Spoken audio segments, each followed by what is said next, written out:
Welcome back to another fun-filled episode of Prepper Talk Radio. I am Scott, and I'm in-house here with Paris Clough, the master of money, and we are going to do a special episode today, more of a question and answer than our usual go-to type of an event, type of show, because we have the unique opportunity to go live in our Facebook group. So if you guys want to get involved in these and have an opportunity for Q&A, questions and answers, join the Emergency Prep and Self-Reliance group on Facebook. If you go to Prepper Talk Radio, it's linked right there on our brand page. You can also subscribe to our YouTube, and you can make sure you follow us on all the socials.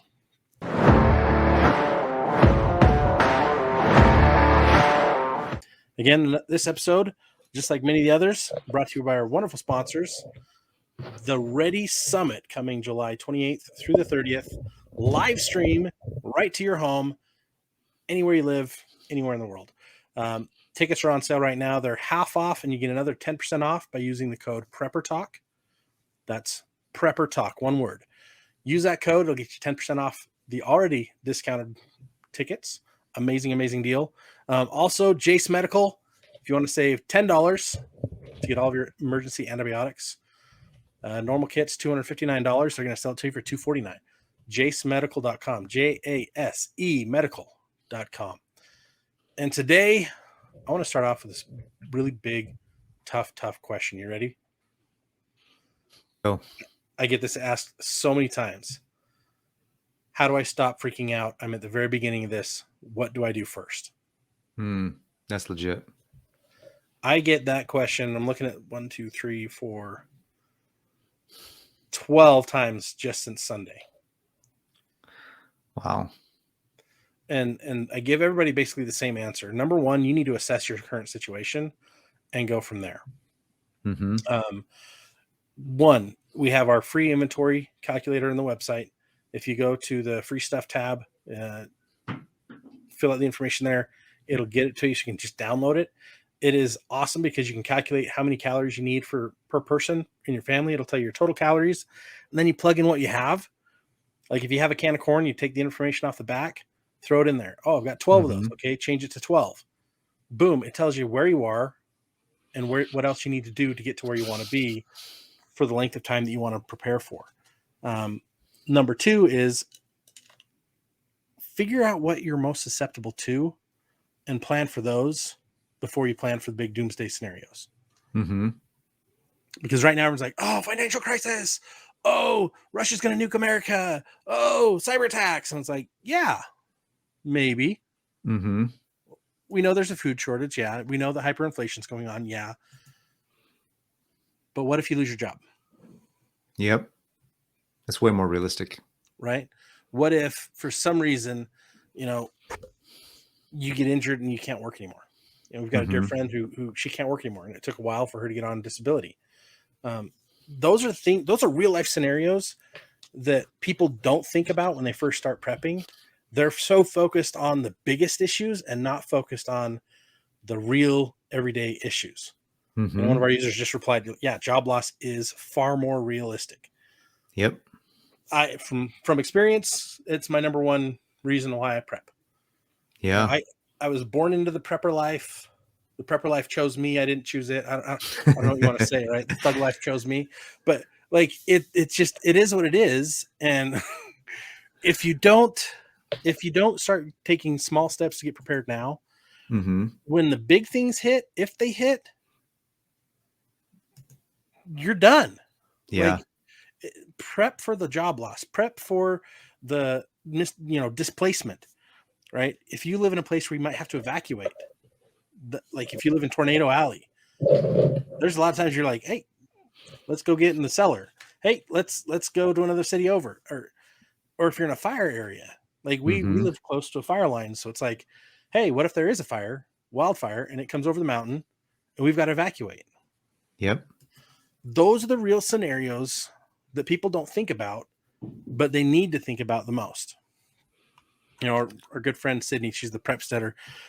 She's always talking about just the simplest self-reliance things. Growing your own food, that creates financial resilience, that creates food resilience. It also decreases stress, which is fantastic. So it's health resilience. But like when dealing with possible job loss or possible disability, having a garden that's creating food solves a lot of problems. It does. And I know you're gardening this year and I'm gardening this year, and Shane wants to be gardening this year, but he's building buildings this year so he can garden next year. Oh, how would that be? That would scare the crap out of me to have to build all those things right now. Yeah. He's one of the things that did me to go right along with that, because a lot of people are like job loss. Well, what if, and they're like, what if I had a business? Well, in 2008, I had a business, and my business went from, I was knocking, 6 figures to 20 grand. And that is another thing that really woke me up to the preparedness and being ready, is that I realized, wait a minute, I'm about to lose my house. I'm about to lose my, I had enough money in savings to kind of keep me going for 6 months, which was really good. However, man, it just was so long. The economic downturn back then was so bad that I was like, I don't have enough food storage. I don't have enough preparedness. I was living a little higher on the hog because I thought everything was great and everything was going to continue to be great. And so that's something that just even business owners need to realize, that, hey, you might be doing great right now in business. You might be killing it. You might be making a ton of money, but are you saving in it? It's one thing to make money, but how much are you keeping? How much are you saving? How much are you putting aside? And I'm not just talking about cash, because we know where economies go with cash and currencies and fiat currencies, especially, but get your money into food storage. Gold, silver, to me, tangible assets to me are I just have a respect, way bigger respect for tangible assets, especially with this most recent stuff that's happening. I mean, I looked at my stock portfolio the other day, and it was like 28 or something thousand. I was at 40 something thousand just a couple months ago. I'm like, how did I lose? Like, that's like 30-40% in terms of percentages, right? In one of my accounts. And my other account too is down about the same amount. I'm like, what's going on? So having preparedness is just not for people with job loss, but business, loss, or business going the wrong direction. And so it's critical. I just wanted to throw that in there about people who are business owners too. You're not immune to the job loss situation and issue. Like we talked a little bit on the last podcast about, if you lose a loved one.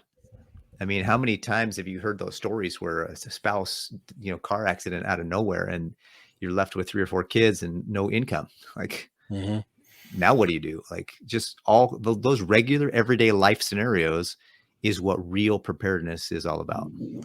What's interesting is, like, being in the insurance industry, that's the number one thing everyone's asking about. Well, we need life insurance in case they die or when they die. But it's like, there's so many other reasons why you need it, like disability, job loss. Like, you need to take measures into your own hands to be responsible for those things, because no one's really going to be able to save you except for you. Yeah. Right. If you've got a great community, they can help. When it comes to eternal salvation, that's all on Jesus. Like, he takes care of me daily so many times, but it's like, if I don't do what he's telling me to do, there's no promise. And so you just got to take some personal responsibility and do the best you can. He provides for the daisies, he provides for the flowers, he provides for the birds and all the animals and us, but it's like, the bird still has to get out of the nest. Just like he told Adam, by the sweat of thy brow shalt thou toil all the days of thy life. And we've got to be the same. That's just part of it. Like, we just have to take that responsibility. Let me see if I can do this. This is new, but I was about to literally do what you were doing. What? Did you see that across the book there? Facebook user, what made y'all get into prepping? Apparently there's a setting where people have to like register to be able to have it show up live on our thing, but their name. But it was David Lassen in the group asked, what made y'all get into prepping? So thanks, David. That's a great question. Was that what you were going to say, Scott? That's cool. I didn't know you could make that pop up there. Yeah. See where it clicks. Anyways, we're learning some new fun things we can do. There you go. Yeah. We got some new technology, guys. We'll have to throw a link down in there for StreamYard.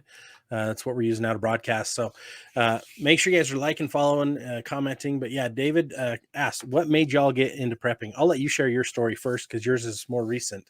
And it's also kind of awesome about the bug out kits that you bought.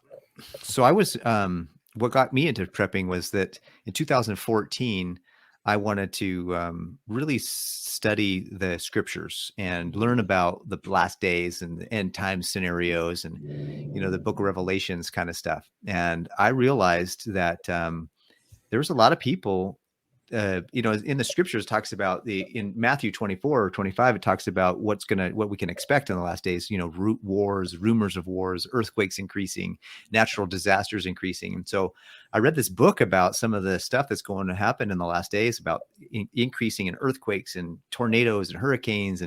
And the book was written in the 50s. And I was like, I better Google search this because I was like, that's like 60, 70 years ago, at You're the like, time. Wait, what? Yeah. So I'm like, what's going on now? So I Google searched like increase in earthquakes and tornadoes and lava and volcanoes and natural disasters and floods and just all the different things. And we had a fun podcast two podcasts ago. We had a fun time where we were talking about Noah. At the beginning, Noah was the one that knew ahead of time. He was the one that knew he was prepared and he was ready. And there was the preppers of, ancient times. And so I was reading the scriptures and I was like, wow, if there's going to be these earthquakes and tornadoes and other things, I better get more prepared than I've ever been before. And the end times are here. And so I realized that. And I was like, wait a minute, God, I gotta get ready. And I had just gone through the 2008 downturn. I had just gotten back on my feet financially in about 2012. And so I was kind of at a place where I was like, okay, I'm ready to make some changes in my life. And I'm never going to go back to the way I used to do my finances. I'm going to be ready and more prepared. And in 2014, I prayed. I was doing one of the things I wanted to make sure that my family had. And I had 2014. Yeah, I had 5 kids. I had 5 kids and my wife and I, so there were 7 of us. And I was like, to get a bug out bag for each one of us, that's going to cost a lot of money. And it can get way more expensive than what you bought. Like there's kits out there. That's why I'm not a big fan of kits. Cause like you could spend a ton of money and be like, wait, I didn't need all that. Yeah. Or I'll never use all that. Mm-hmm. But have something's better than nothing. Yeah. And with 7 people to prep for all at the same time, that's a lot. So I was a business owner at the time. And so as a business owner, one of the great things about being a business owner is that you can kind of pick and choose. You can pretty much sky's the limit. You can make as much money as you want if you just make more sales. It's commission. Business is a commission, really. So it's my sales. And so I was like, you know what, God, this is how much. I did some research and I don't want to buy the kit off the shelf at Walmart because that's going to kill me if I do that because the stuff in there is such crap quality. I mean, I'm sure there's like 1 or 2 cool things in there, I guess, but it's not worth the money to get the 1 or 2 things. The dollar poncho is probably the best value of anything in there. Right. The bag is even dumb. It's bright red. Like I'm in the wilderness, bright red. Don't bring any attention to me. I'm not bugging out or anything. Yeah. So anyways, I was like, God, I need help. If I did some research to get the right amount of ropes, knives, compasses, bags, everything that we needed, it was going to be, several $1,000s. And I said, I actually made a deal with God and he honors his deals if you honor your deal with him. Mm-hmm. I said, if you help me sell enough business or sell enough products in the month of, and I think this was in September actually, which is interestingly enough, it's National Emergency Preparedness Month is September. So it was in September. And I said, God, if you help me make enough money in my business, I promise that extra money I will use towards being ready, being prepared to get my family all the gear. Well, the amazing thing is the principle that Christ teaches in the loaves and the fishes, right?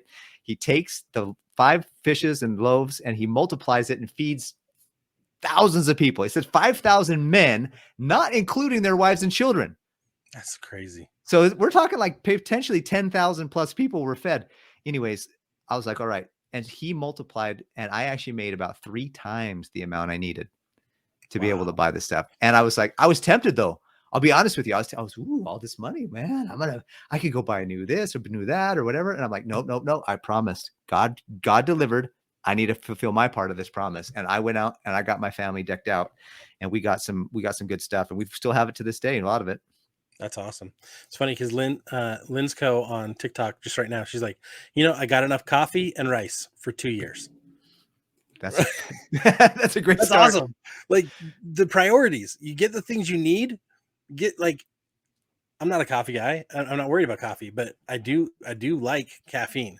So I've got all kinds of caffeine supplements to wean myself off of it if it goes for a long period of time. Because if after 2 years I can't get it, well, for me after 6 months, if I can't get it, it's gone.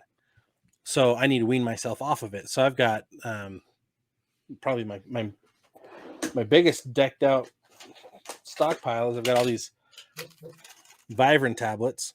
I've got probably 300 of these, and that's equivalent of a cup of coffee. I've got, oh man, I don't have any. Oh, I used up my local supply, but I have these hydration mixes that have natural caffeine in them. I keep those with me too.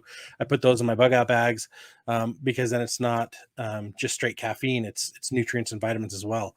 But it's like, get the things that make the most sense so that you're not screwed, for lack of a better term, when the cow dung hits the oscillating blades, right? The SHTF moments of your life. Scorpio, SHTF is coming, my friends. Yeah. Linsco, she just started canning. Like that's learning how to do things also, like right now.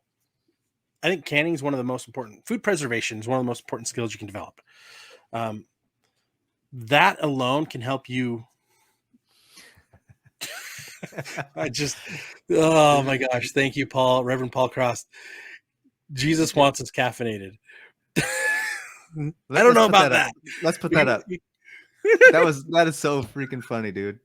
So, I mean, honestly though, we need to have energy, and there's some energy the Holy Spirit can give us. But speaking to Linsco, if you're not somebody who drinks coffee, it might be a great bartering tool, because how many people do drink coffee that you could barter those coffee beans for something else that you do need or that you would use. And so one of the big things that a lot of people in prepping are like, get vodka, get birth control stuff, get coffee beans. These are great ways for people to have stuff that they can use to barter. If you're not going to get gold and silver, build up those kinds of things for bartering and for purchasing goods and services, post SHTF. And even just in your daily life, like simplifying what you're doing, you can pressure can and have a better quality of food. No crazy preservatives. Like, do it the way you want it. Do the recipes you love. Pressure can or Rebel can, depression style canning. You can do those things and have the things you want. Like, this is awesome. We've got so many people on the TikTok right now.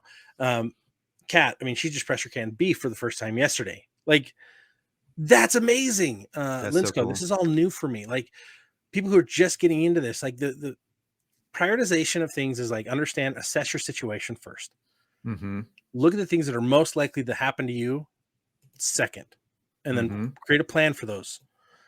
Then start getting the stuff where you have gaps from your assessment, right? So first figure out where your gaps are, second plan, then third prioritize filling those gaps based on what's most likely to happen to you, what you can prepare against first. And it's amazing because all those things will help benefit you across all the other ones. Oh my gosh, it's going nuts right now. Now we've got no plant medicine. Yes, absolutely. Everything around you, learn how to forage. Alcohol, medical supplies, food, ammo, all of those are great for bartering. Thank you, Scorpio. Preserve food with Mimi. She just used her Instapot Max to can turkey today. Instapot to can turkey. Guys, like, there's so many amazing people with great resources to teach you these things. Like, one of the things I think that people who are barely starting off with food anyways, is you want to start off with a week. If you're overwhelmed, just start off with a week. What do you eat every day? And I would say, what did you eat this last week for breakfast? And then save up. If there's 2 different cereals, maybe it was oatmeal, maybe it was some eggs and bacon, whatever it was, whatever you ate this last week, go buy that in storage for next week and just double that. And just buy next week, buy 2 of each thing for breakfast, and then go through lunch. What do you eat for lunch? Would you like crackers and snacks and sandwiches and bread and things like that? And so bread, have a little bit of bread saved up for a week. And then what do you eat for dinner? Spaghetti noodles, macaroni and cheese. What do you eat for dinners? And then double that for a week. And then once you have a week, get to 2 weeks, and then get to 30 days, and then get to 90 days. And once you have 90 days of the food you're already eating, because that's the thing that a lot of people are like, well, if I store wheat, well, do you eat wheat every day? Because if you grind wheat, do you know how to prepare wheat? Like, if you don't know how to do that stuff, basics. Don't do that right off the bat, because if everything goes to where, and you grab that wheat out of the thing and your body is not used to consuming that kind of wheat, you're going to have some constipation and some bowel issues, maybe the opposite of constipation if you don't if you're not careful. It depends on how your body responds to it. But you've got to prepare a week first, and then 2 weeks, and then a month, and then 3 months. Once you have that, now we can start looking at long-term storage, things like 10 cans of other stuff. And in the process of doing that, because that's easy, you go to the grocery store, you buy a couple extra cans of this, a little extra pack of spaghetti, you buy extra bottle, jar a sauce. And then in the process of that, though, start growing a garden. And as you grow a garden, eat what you grow. If you have extra stuff, learn how to can it. And barter with your neighbors. I've got a neighbor who has like the best peppers. Fantastic. I've got crazy, like crap tons of cucumbers that are growing. So I'm like, sweet, I'm going to trade those like crazy. I'm also going to pickle the crap out of my garden. Like, I'm going to have so many cans of pickles. It's going to be amazing. Mm-hmm. But it's like, you've got to do the simple stuff first and then start expanding. I mean, oh my gosh, I love this. Our chat's going nuts. Here's some things, some tips that we're getting. So Linsco just got a pressure canner for $40. I think she went thrift shopping. Doublemint. Went to the Amish store for discount stuff. Like, look in your area. There's so many good community opportunities to get things discounted. Like, we got our greenhouse for literally pennies. Mm-hmm. It's like a $1,600 greenhouse. We got it for pennies. I think we paid like $3 or $4 for our greenhouse. And it's a 12 by 20 greenhouse. Did you buy one of those auction things you got? Yeah, we bought it at an auction place. That's so cool. But I mean, look at this bread maker. Linsco got a bread maker, or no? Oh, Doublemint says something really important here. Don't forget personal hygiene. I'm actually on my I'm watching the chat too. Personal hygiene is important. Like, if you're a lady, especially, and you got to have those monthly cycle, resources available to you. Literally, my wife will, when things run out, hey, just run down to the pantry. I literally can go right here, grab it, put it, and then we replace it in the next week. We don't ever run out because we always have a backup stash. And even things like deodorant, for goodness sake, some of you really need to use it already. But like when SHTF hits, you're really going to maybe need to use some deodorant because you won't be showering as often. But all those personal items, toothpaste, toothbrushes, deodorant, hairspray, all that stuff, you should keep a stash of that, at least a month or two, a stash of that stuff too. Absolutely. One of the greatest things, like this is probably a little too personal, but the Diva cup, it's a menstrual cycle cup, reusable. You don't throw it away. You just keep using it. That's one of the things we stumbled upon, 4 or 5 years ago, and works great. My wife loved it. My wife and my sister-in-law, they use theirs all the time. Like, they're used to it now, and it's way cheaper than going and buying pads and all the other stuff. Yeah. So it's like, it's a budget benefit too, but like learning how to use reusable stuff and simplifying, but like hygiene, it's easy to clean. It's easy to take care of. Like, boom, done. But like alcohol, hydrogen peroxide, like there's so many things you can get super budget friendly. Like, run over to the dollar store or the Dollar General or the Family Dollar or the All Dollar or the Dollar Tree or whatever you have in your area and stock up on the stuff that's cheap. When you have a little extra in your budget, go get stuff. Like, everyone's low on tampons now. Everyone's low on baby food right now. Everyone's low, on different types of foods in different regions of the country. Diesel's short in so many places. Like, stockpile the stuff that you're using all the time, so you're rotating it so that it lasts longer when the crisis times hit. Yep. Another thing that's really important to start doing is store some water. You've got to have water. You can't live without water for longer than 3 days. So you've got to have water. Food, you can go a little longer.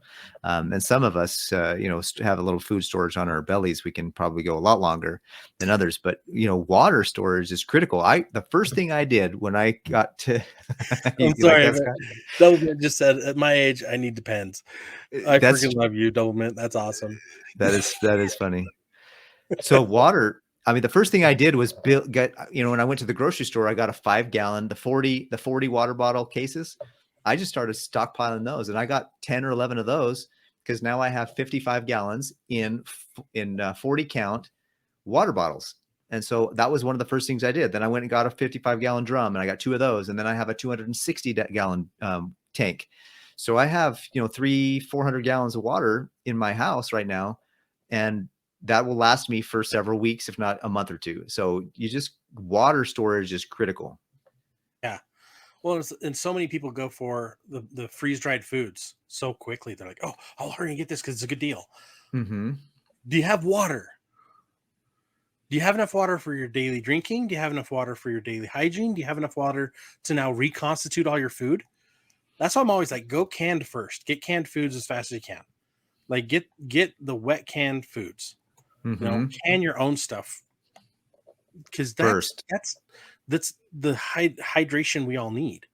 Now, I don't mind getting a 72-hour food supply. If you want to just, you got an earthquake or fire, you need to grab and go. Those 72-hour emergency food kits, those are really good to have, at least because you can, and that's mostly dehydrated or freeze-dried foods. So those kinds of things I think are important to have. But when you start really getting into that week, month, 90-day supply, and then eventually getting into homesteading, several of the commenters are here, get seeds. Storing seeds and having the ability to grow different things at different times is critical. So have a couple backup seed vaults. Really important to have those things. Yeah. Well, Scorpio, canned foods also go towards water storage. Absolutely. Like I got somebody busted my chops on TikTok a few months ago. I was talking about water storage.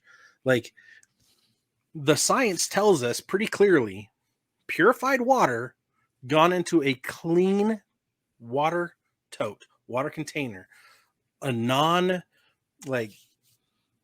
else in it, just clean water, right? And a non-leaching substance. And you keep it at a cool, out of sunlight location. It's not going to stagnate. Stagnation requires something to get into it. Mm-hmm. It's going to stay good. You don't need to rotate your water if your water's still good. Use the sniff test. If it smells the same, you're pretty good, right? If you need to filter it, if there's a reason to filter it or purify it. But you don't need to rotate it every 6 months. It's like a waste of water and waste of time. Don't put that much energy into it. But it's like a guy tried to bust my chops. He's like, you need a half gallon per person per day. And I'm like, yeah, that's roughly 2 liters. It's about the same. Half a gallon. Yeah. Yeah. I'm like that. And I was saying 2 liters. He's like, that's wrong. You need a half a gallon. I'm like, why are we arguing over ounces of water? You need half a dozen. No, I want 6. No, you need half a dozen. No, I want 6. But I was told to get half a dozen donuts. Well, here's 6 donuts. Yeah, but I need half a dozen. And I agree with Scorpio. He says 3 gallons per person per day. Just to survive, 2 liters is going to get you through just for a few days, 5 days, 6 days, whatever. Mm-hmm. But long term, you need hygiene. You need food. You need to be able to take care of things. I'm more of a 2 gallons a day type of thing. When I think of my hygiene and everything else, I'm not going to bathe every day. In a survival situation, we're all going to stink. Right. We're all going to stink. But minimum, just for survival, half gallon a day is going to get you through. Mm-hmm. But plan for more. Seriously, plan for more. 2 gallons is my sweet spot. That's what I always tell everybody. If I drink 3 gallons a day, I will never get out of the bathroom. Some people, they drink 3 gallons a day. Oh, there we go. 40 Crazy Chicks. I drink 2 to 3 gallons a day. Holy amazing. That's a lot of hydration. That's fantastic. Yeah. Double Mint, get baby whites. To clean yourself. It takes more water to cook with and disinfection to stay healthy. Agreed, 100%. If you're making pasta, the way we do pasta, we waste a lot of water. The way we do, rice, you don't waste water. The way we do beans, there's water waste, right? But in a survival situation, I'm not going to be letting my water go. I'm going to be using that for basically stews, Like everything's going to turn into kind of a stew, a goulash, if you will. But there's so many, there's so many different things you can do and use that water, so you're not just wasting the water. Florida. Yeah, I lived in Florida for a while. I think I was drinking about 2 gallons of water a day in Florida, just drinking. So yeah, I would need at least 3 gallons a day for hygiene minimum. Everything else. Early SHTF, you'll be working and sweating more, so need more water. Agreed. I agree with that. Now, by show of hands or by show of comments in the thread, how many of you have at least a month's stored water? Let's start at the smallest. How many have a 3-day supply of water? So minimum 2 gallons per person per day for at least 3 days. And then I want to know how many of you, Nowhere Ranch, shown off. I have a well. Nice. That's awesome. I wish I had a well. Right. I wish I had a well. Paul Cross, 90 days. Speaking of wells, she's got at least 3 days. Speaking of wells, at least 3 days. I was going to say, speaking of wells and natural springs, if you got a natural spring nearby, that's a great thing for you to do. And somebody posted in our group, they posted a way to a pump that you can carry. It traps the water inside, and you can make it PVC pipe. He said he made it for $25 in our Facebook group, and it was a great thing. And another thing is, if you look in the description below on YouTube and any of the descriptions we have and anywhere, is we have a link to a guy who created a pump that will pump water out of a lake or out of a body of water into a bucket or anything that you have to carry it, and it will filter it in the process. It's called Portawell. And check that link there that you get a discount there. I think it's a 10% discount on that one if you order that pump through our link in our description. So just, you got to have, not only do you have to have water storage, but at some point, if it's long enough, you're going to have to wait. You're going to have to replace that water. You're going to have a way to replace that water, because if SHTF's for 3 or 4 days and you got 3 or 4 days of water, then what are you gonna do after that? You got to, if it's longer than that, you got to have a way to keep getting water. And so you need to know where the bodies of water are around you, and you need to know how to filter those bodies of water. Everybody, the exciting thing of the life straw, the life straw, you have to literally be there in person, and you have to suck it out. You're going to walk to the lake every day, 3 times a day, to suck the water out with your life straw? No, you got to have a thing that can filter the water. You can buckets of water, carry the water back to where you are if you need to, or to wherever you are, and then filter it so that you can drink it. So you have to have multiple ways to filter water, not just 1 or 2. And move it, store it, filter it, or purify it. Like Doublemint, I have a river. Well, that's nice. Now she's showing off. I don't have a river. I don't have a well. I don't have a river. I don't have a creek. We've got 5 miles away, there's a spring, but it's in the middle of another city. I'm like, that's not easy. Like, if we don't have a way to get over there easily, like, I'm not going to haul a couple gallons a day. That's a 10-mile round trip. Like, that's insanity for me. But I've got 156 days worth of water on my property for my family. I feel like I'm doing okay. Yeah. All right. I wish I had more. I wish I had a well. It's taken me a long time to store that, and I check it and rotate it. Some of it's 6-year-old water, and I check it every year. And guess what, guys? It's still great because they keep it in a cool area. I actually, these are 55-gallon drums, and I actually bury them halfway into the ground below the freezing, the freeze line, the frost line here in Utah. Like, get creative with where you live and how you're going to store your water so you can keep it if you have to store it. If you don't have to store it, lucky. Like, and you got a water source, lucky. That's so cool. That's even better. I just hope and pray that your water source never dries up, because I've had that happen at friends' properties where all of a sudden the water moved and their well no longer works, and so they had to find a new source of water. And that can take weeks sometimes, depending on where you live. Like where we are, high desert, it sucks. But like, just look at our group. This guy's got a river. We've got a stream. Cheap solar fountains to pull water out of any body of water and then filter it later. Yeah, Crazy Chicks, that's awesome. That's a great recommendation. Creek behind my house, Scorpio. I got a lake and 3 ponds within walking distance. Man, Crazy Chicks, where do you live? You got like sweet setup. Seriously. Cat M, right by a river, walking distance. For me to get water, my closest option, I actually have a golf course. It's a half mile away, but it's all stagnant water. It's all ponds, but I've got ways to filter and purify that. Yep. Right. We've got a way. Where there's a will, there's a way. Another thing too is a lot of people don't realize if they have a water tank in their house, there's some of these newfangled waterless tanks now for your bathing and your shower, and your water heater.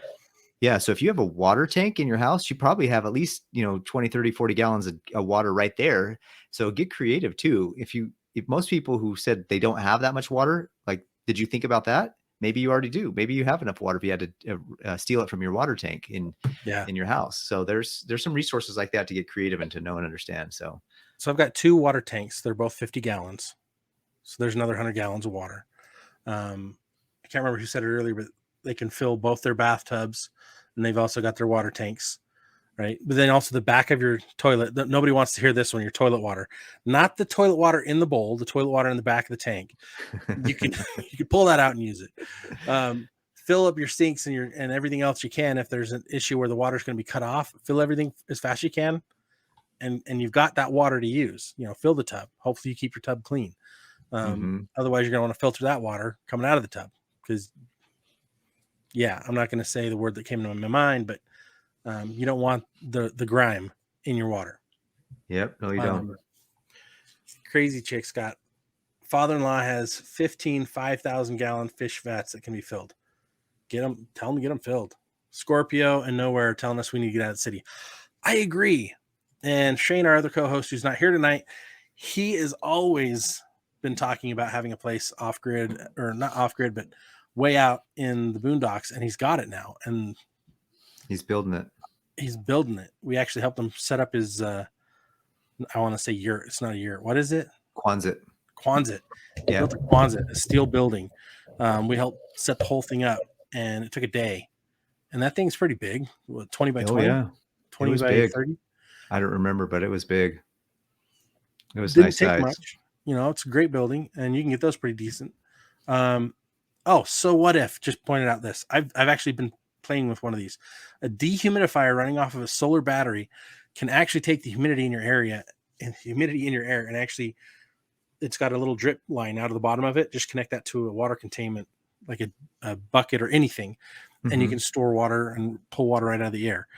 We live in a really, really dry climate here in Utah, and it still works. I've been playing with it. That's so cool.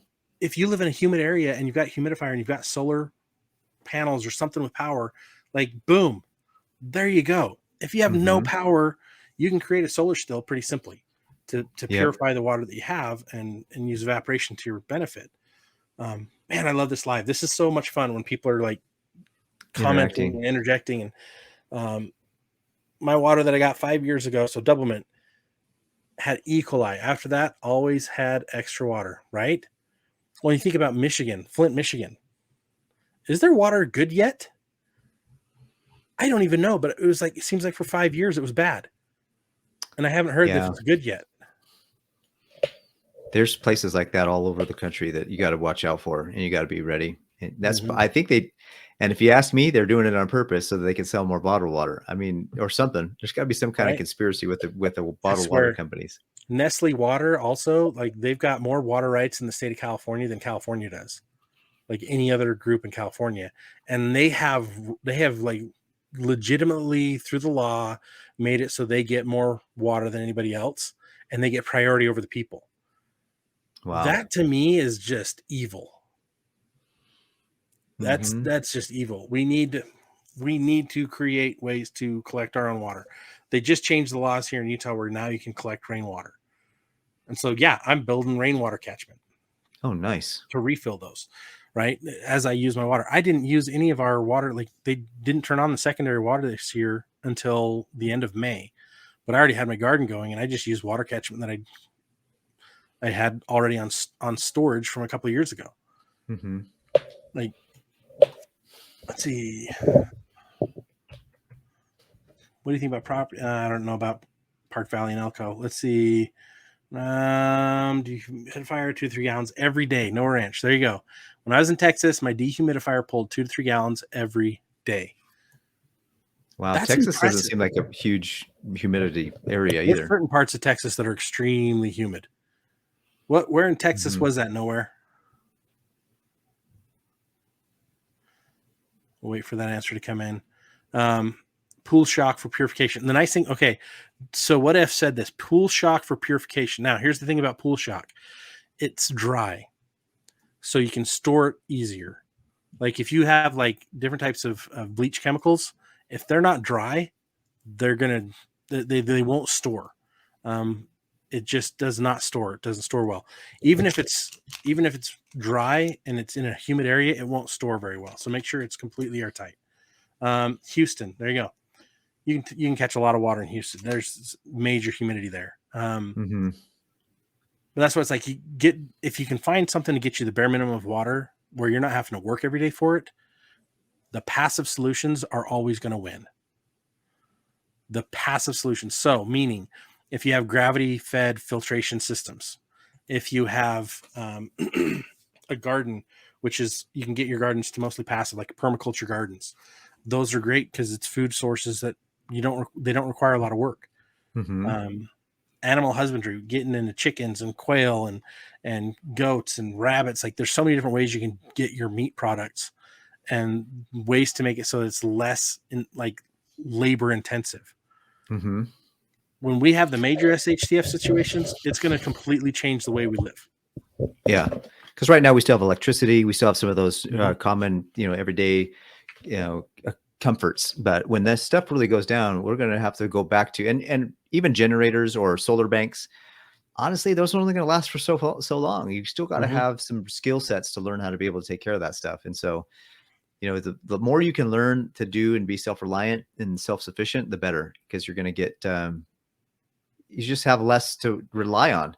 If you can rely more on you and your skill sets and what you're doing, and less on other people and the grid, so to speak, or the system, then you're fine. You're gonna be able to survive more than not. The other thing too, I want to help just to kind of reiterate on people is survival is, you can have skills, and people with skills usually have the right mindset, and they usually have the emotional and the spiritual intelligence to kind of get through it.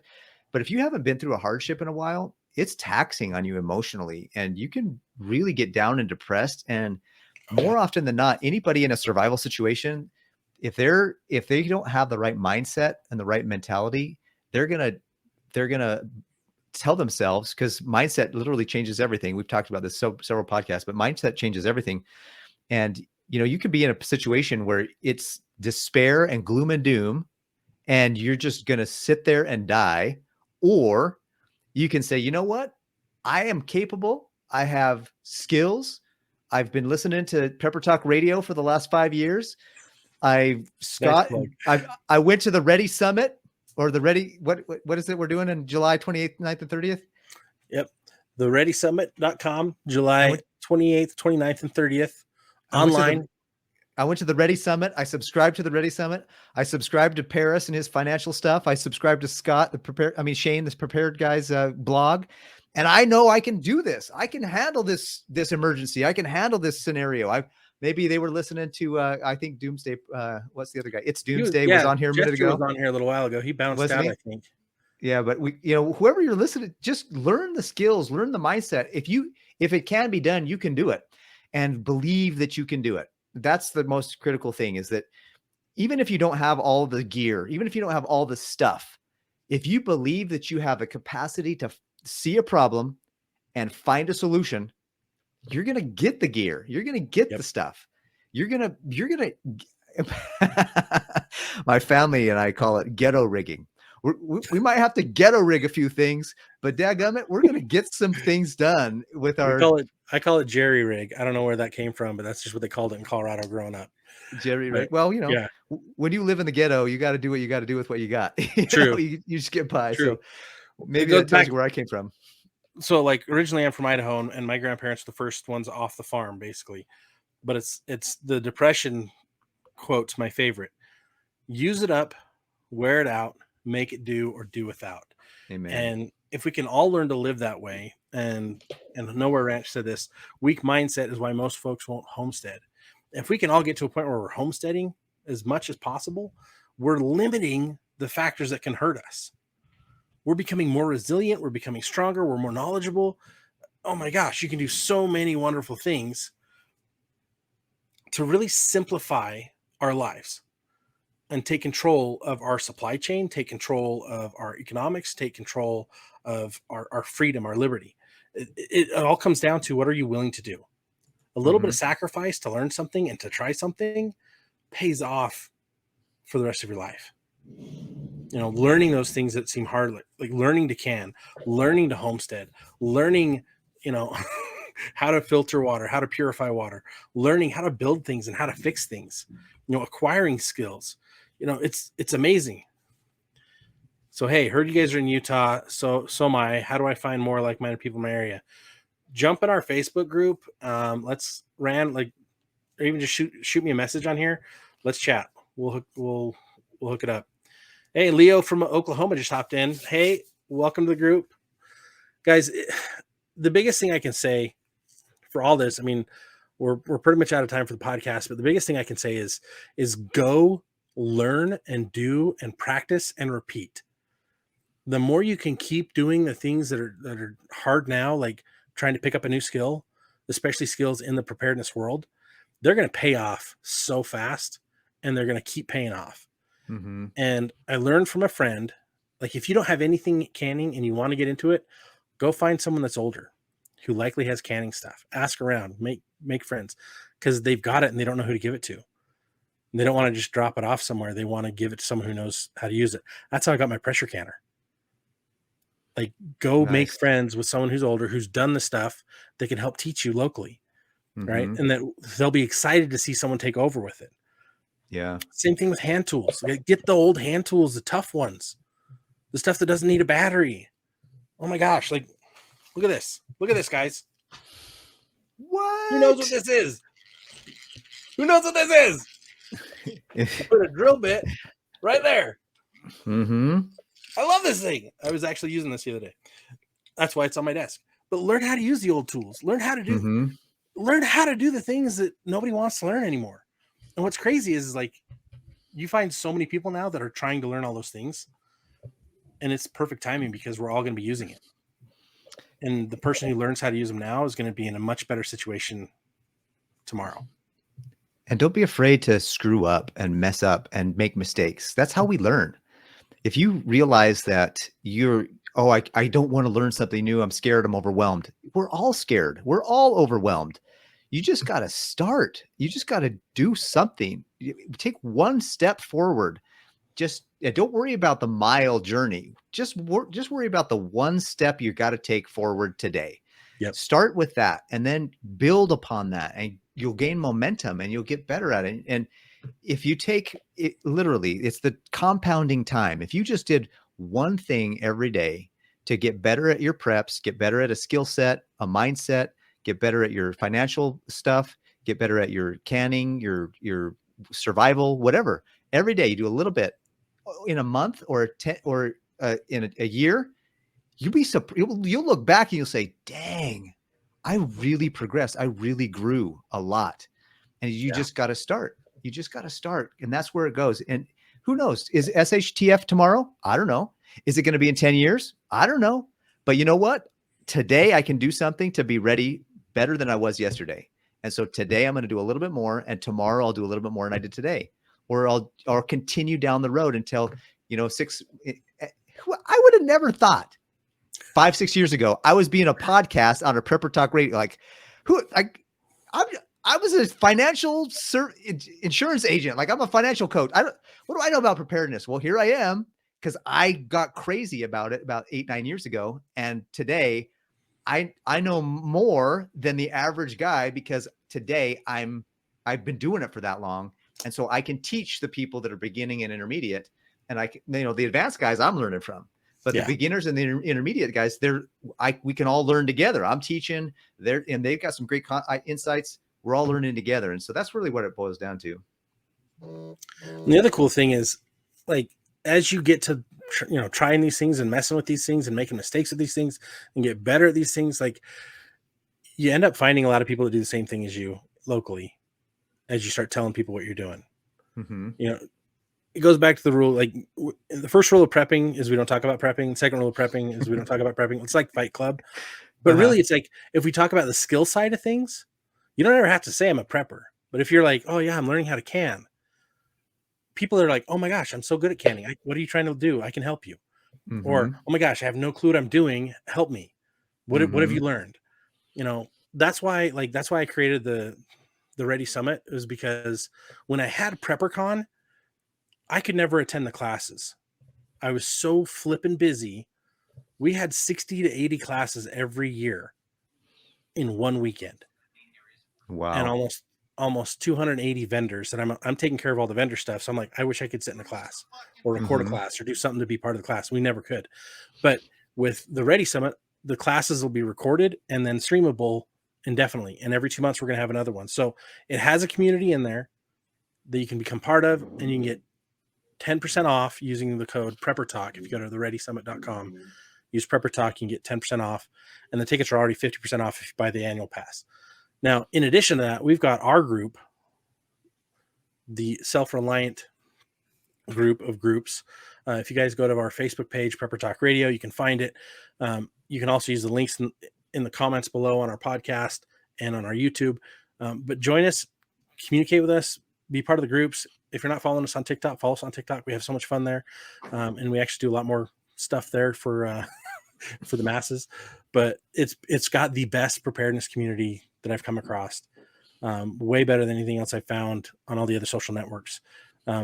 Everyone's helping each other, and it's fantastic. So you guys, thanks for joining us this week. It's been so much fun to have you. Again, check out the links, join our communities, get involved with us. It's just so much fun to get prepared, and it's even better to get prepared together.